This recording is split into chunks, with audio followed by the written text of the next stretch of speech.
প্রধান উপদেষ্টার জাতির উদ্দেশ্যে দেয়া ভাষণ একটি দলের পক্ষে অনুগত থাকার বহিঃপ্রকাশ। এর মাধ্যমে নিরপেক্ষতা হারিয়েছে সরকার, এমন মন্তব্য করেছেন জামায়াতের নায়েবে আমির ডক্টর সৈয়দ আব্দুল্লাহ মোহাম্মদ তাহের। ৮ দলের যৌথ সংবাদ সম্মেলনে তিনি অভিযোগ করে বলেন, সরকারকে ভুল পথে নিয়ে যাচ্ছে ৩ উপদেষ্টা। জুবায়ের প্রধান জানাচ্ছেন বিস্তারিত। নির্বাচনের আগে গণভোট, পিআর সহ ৫ দফা দাবিতে আন্দোলন করে আসছে জামায়াত ইসলামী সহ সমমনা ৮ দল। চলমান কর্মসূচির মধ্যে প্রধান উপদেষ্টার জাতির উদ্দেশ্যে দেয়া ভাষণে একই দিনে গণভোট এবং জাতীয় নির্বাচন অনুষ্ঠিত হওয়ার ঘোষণা আসলে করণীয় ঠিক করতে বৃহস্পতিবার রাতে বৈঠকে বসে জামাত সহ আন্দোলনরত ৮ দল। আনুষ্ঠানিক প্রতিক্রিয়া জানাতে শুক্রবার সকালে তাদের এই যৌথ সংবাদ সম্মেলন। এ সময় জামাতের নায়েবে আমির আব্দুল্লাহ মোহাম্মদ তাহের অভিযোগ করেন, একটি দলের স্বার্থে সংস্কারে ব্যাপক পরিবর্তন এনেছে সরকার। এই সরকারের পক্ষে সুষ্ঠু নির্বাচন দেয়া সম্ভব নয় বলেও মন্তব্য করেন তিনি। একটি দলের সাথে ব্যাপক কম্প্রোমাইজ করে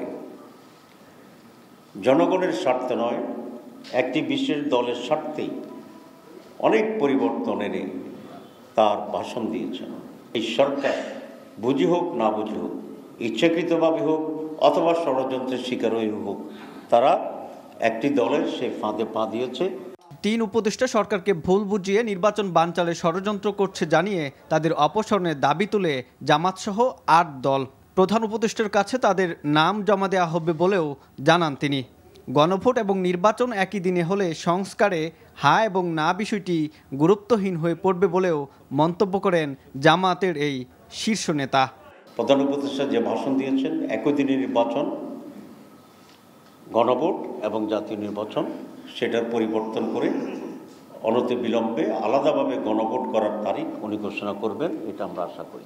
আজকের প্রধান উপদেষ্টাকে নানাভাবে বিভ্রান্ত করছে ৩ জন উপদেষ্টা, এবং তারা ভুল তথ্য দিয়ে নানাভাবে বুঝিয়ে একটি দলের হয়ে কাজ করে সরকারকে একটি সুষ্ঠু নির্বাচন যাতে হতে না পারে সেদিকে নিয়ে যাওয়ার জন্য একটি সুকৌশলে অপচেষ্টা চালিয়ে যাচ্ছে।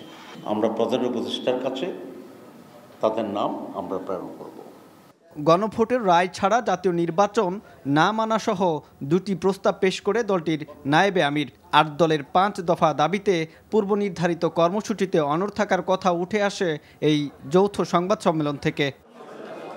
জুবায়ের প্রধান, এনটিভি নিউজ, ঢাকা।